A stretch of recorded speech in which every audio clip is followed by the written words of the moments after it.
This brand new political outfit, known as Jubilee Asili, does it really exist? On today's Moto Kama Pasi show, we will dive very deeply into the latest game-changing, earth-shattering developments in Kenyan politics. And then we shall finish off analyzing the advantages of the virus crisis. Oh yes, the advantages. There's going to be what experts are calling a global reset. And you know, when you reset something, things are different, very different.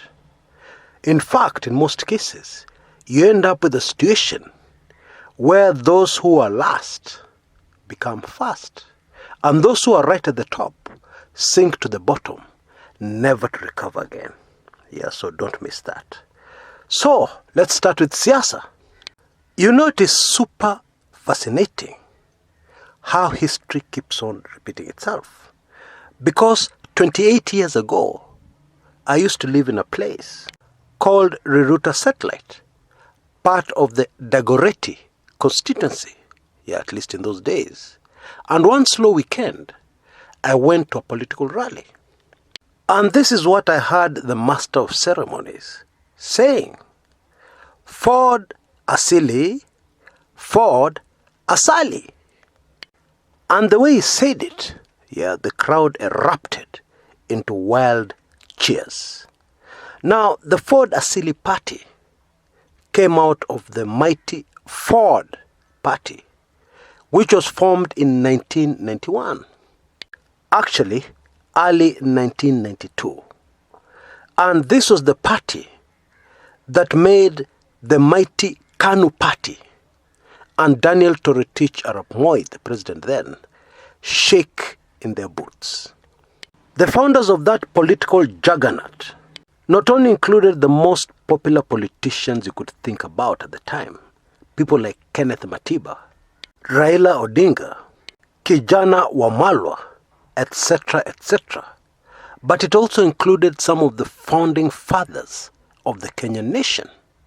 People like Masinde Muliro, Jaramogi Oginga Odinga. On paper, the political party called Ford was unbeatable. Because even if you wanted to sink to tribe, which Kenyan voters always do, the Kikuyu community was bang in the middle of that political party. So was the Luo, the Luya, the Kalenjin, etc., etc. The first political rally called by the Ford party at the Kamukunji grounds in Nairobi gave the English word packed a new meaning. I kid you not. And I have no doubt in my mind that Daniel Arap Moi and his cronies in State House, viewing that political rally on TV in State House, must have had a very sick feeling in their stomachs. And it must have been very clear to them that they had to do something very quickly. Yeah? Otherwise, this political juggernaut would steamroll the whole lot of them into oblivion, and many of them straight into prison. And so the local intelligence community penetrated deep into that party. And the result was, a few months later, the united mighty Ford party existed no more. And out of it emerged a party which still exists today, called Ford Kenya, headed by Jaramogi Oginga Odinga. And the other faction was called Ford Asili, headed by the late Kenneth Stanley Njindo Matiba. But still, Ford Asili won the presidential elections that year. Yeah, it is widely believed. And I have firm evidence, to prove that actually they won those elections. And that Kenneth Matiba won the presidential elections in that year, 1992. The year I attended that political rally I referred to earlier. Anyway, back to the present. We now have, out of the Jubilee Party, an emerging faction led by Deputy President William Samoei Ruto, that is toying around with the idea of calling their faction Jubilee Asili. Now, the Swahili word Asili means the original, the undiluted version. And this is precisely what Kenneth Matiba had in mind when he called his faction of the Ford Party Ford Asili. And it would seem that this is precisely what the Jubilee faction, allied to Deputy President William Samoei Ruto, also have in mind in 2020. The party is not yet registered, but the party logo and colors are already out. But there's something very interesting here that you should take note of immediately. I suspect that even the DP Ruto camp knows that the name Jubilee Asili is probably the kind of name for a political party that is dead on arrival. Because chances are high that the Jubilee Party High Command will protest against any other political party having a name with Jubilee in it.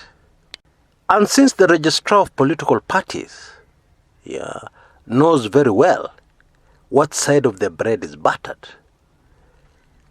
it is extremely safe to assume that she will concur with that view and reject that name. But there's a huge political advantage in presenting this name and having it rejected. Because the DP Ruto faction is going to gain a lot of mileage, a lot of press. And most important, it's going to give the voters the perception that the other faction of Jubilee, the Jubilee High Command, are scared, frightened, threatened by Jubilee Asili.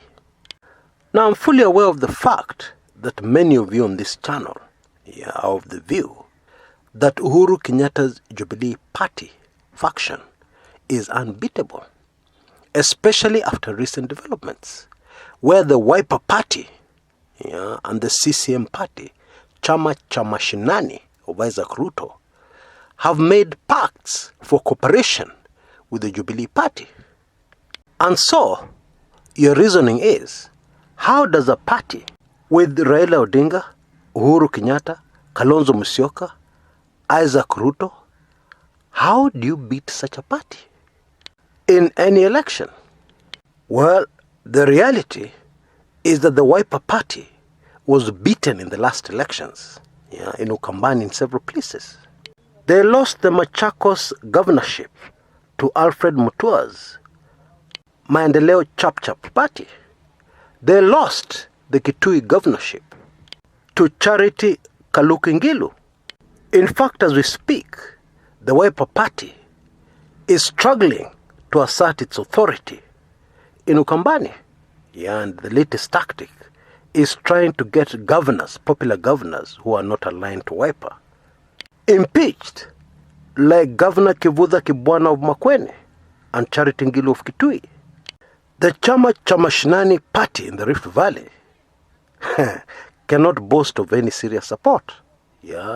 Indeed, many view it as the trademark of Isaac Ruto and nothing more.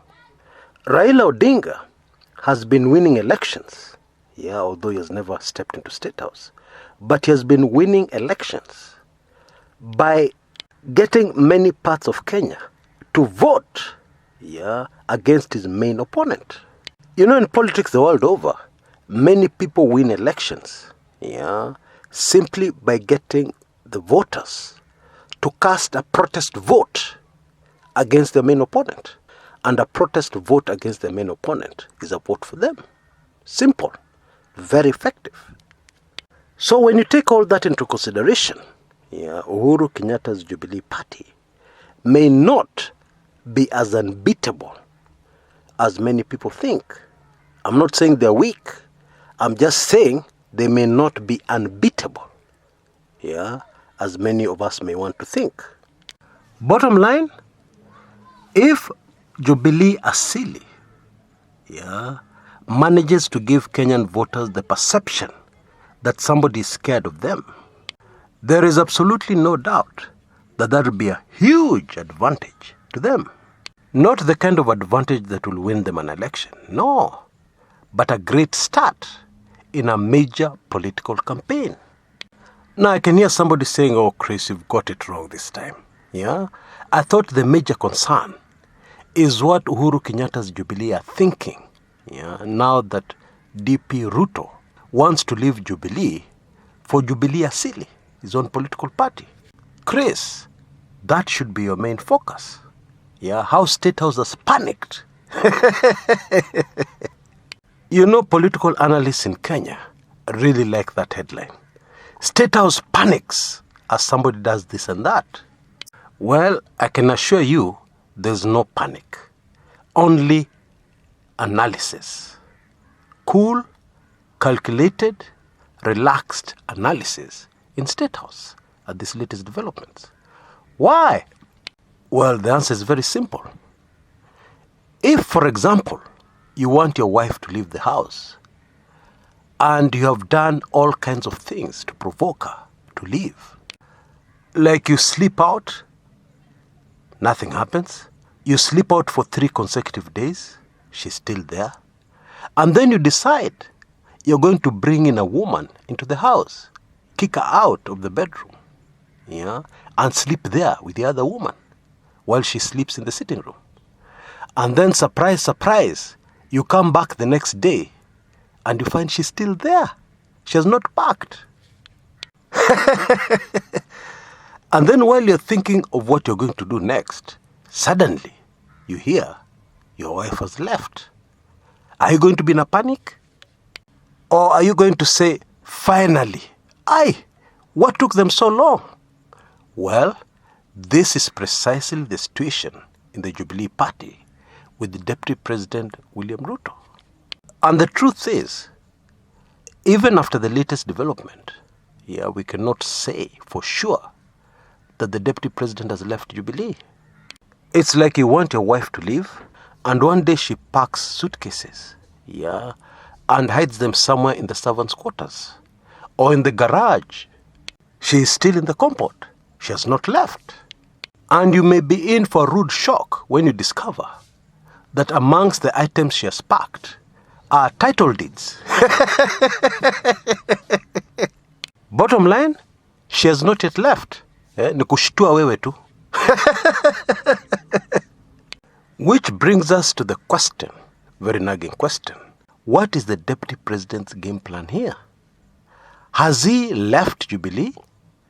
Or is it that his suitcases are just in the servants' quarters? He is still very much in the compound. Well, we shall dive into that in part 2 of this video. Until then, this is Chris Kumekucha.